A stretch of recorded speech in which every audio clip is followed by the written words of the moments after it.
La discapacidad intelectual es un término más moderno para el retraso mental y se prefiere el término de discapacidad intelectual porque el retraso mental es algo considerado ofensivo y estigmatizante.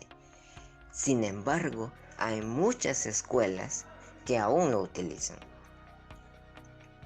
Los niños con discapacidad intelectual tienen dificultades considerables, tanto en el funcionamiento intelectual, que por ejemplo puede ser la comunicación, el aprendizaje y el poder resolver problemas, como en la conducta de adaptación, que aquí puede ser por ejemplo destrezas sociales cotidianas, rutinas, higienes, etc.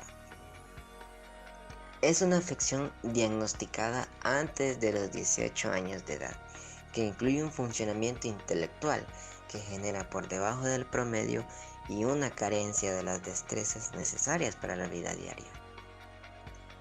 El funcionamiento intelectual, por lo general, se mide utilizando pruebas de CI, con una puntuación inferior a 70 como uno de los indicadores de la discapacidad.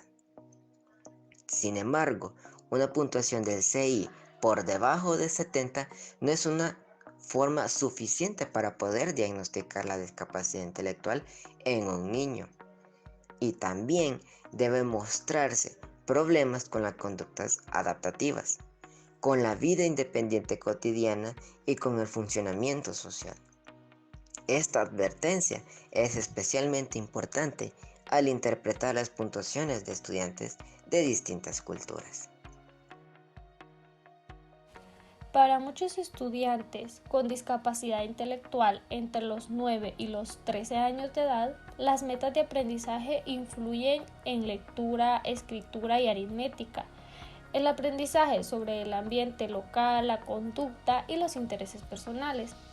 Ya en secundaria y en bachillerato se pone mayor énfasis en habilidades vocacionales y domésticas, el alfabetismo para la vida diaria como lectura de señas, etiquetas y anuncios de periódico, llenado de una solicitud de empleo, conductas relacionadas con el trabajo como lo es la cortesía, la puntualidad, el cuidado personal de la salud y las obligaciones cívicas.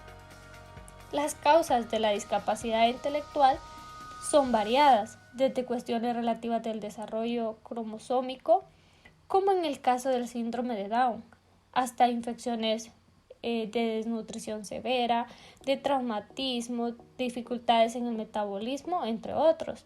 Y aunque desde hace varios años se ha clasificado la discapacidad intelectual según niveles como lo es ligero, moderado, severo o profundo, según los resultados de las pruebas psicométricas, lo recomendable ahora es utilizar enfoques multidimensionales y más centrados en el entorno, que el foco de la intervención sea la evaluación y el desarrollo de habilidades, no solo cognitivas, sino también sociales.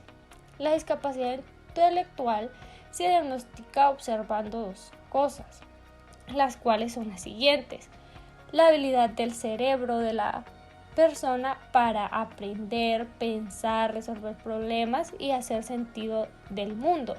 A esto se le llama funcionamiento intelectual. Si acaso la persona tiene la destreza que él o ella necesita para vivir independientemente, a esto se le conoce como la conducta adaptiva o funcionamiento adaptivo. Cuando se ha determinado la discapacidad intelectual por niveles, se explica de esta forma. Discapacidad intelectual leve. Se caracteriza porque quienes la tienen se sitúan entre 50 y 70 de cociente intelectual, presentando un retraso cognitivo y una ligera afección del campo sensoriomotor. Son personas capaces de hacer parte del sistema educativo, formarse e incluso tener actividad profesional. Eso sí, su aprendizaje lleva muchísimo más tiempo que el de otras personas. Discapacidad intelectual moderada. Este nivel se sitúa por debajo de 50 en cociente intelectual, lo que genera la necesidad constante de una supervisión, tanto en la educación como en el trabajo, aunque con mucha terapia pueden tener cierto grado de autonomía. Discapacidad intelectual grave es cuando el cociente intelectual se halla entre 20 y 35, haciendo que quienes la padecen necesiten de una constante supervisión, ya que casi se presenta con daños a nivel neurológico. Esto hace que el individuo tenga habilidades reducidas, poco o nula comprensión lectora y numérica. Aquí normalmente las personas se comunican con holofrases. Legalmente se les considera incapaces de tomar sus propias decisiones.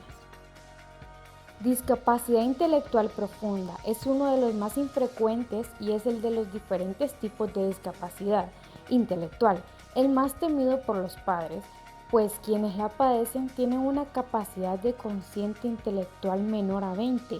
Esto implica un cuidado de forma permanente y la tasa de supervivencia es muy baja, ya que suele aparecer acompañada de problemas neurológicos, entre otros. Sus habilidades motoras son limitadas y su capacidad comunicativa es bastante baja. A continuación, vamos a mostrar algunas técnicas que se pueden aplicar en el aula de clases de los maestros a sus alumnos que presentan alguna discapacidad intelectual. Lo primero que todo es establecer y presentar los objetivos de manera sencilla. Realizar los objetivos específicos de aprendizaje con un análisis de lo que son las fortalezas y las debilidades que presenta el niño. Presentar el material a los niños en pasos breves y lógicos. Trabajar en habilidades y conceptos prácticos con base a las demandas de la vida adulta. Y no se tienen que saltar los pasos. Los estudiantes con una inteligencia promedio pueden formar puentes conceptuales entre un paso y el siguiente, pero los niños con discapacidad necesitan que cada paso y puente se hagan explícitos. Es decir, hay que establecer conexiones para que el alumno comprenda y no esperar que éste vea las conexiones. Otra técnica que se tiene que utilizar de los maestros a sus alumnos con discapacidad intelectual es estar preparado para presentar la misma idea de muchas formas distintas, así como regresar a un nivel más simple si nota que el alumno o el niño no está entendiendo. Ser especialmente cuidadoso en motivar al estudiante y en mantener su atención. Otra cosa es que se puede encontrar materiales que no insulten al alumno. Un alumno de secundaria quizás necesita un vocabulario sencillo, pero podría sentirse insultado por el contenido del cuento y las características que tienen los personajes. Así que hay que evitar que se sientan insultados o ofendidos los alumnos que tengan una discapacidad intelectual.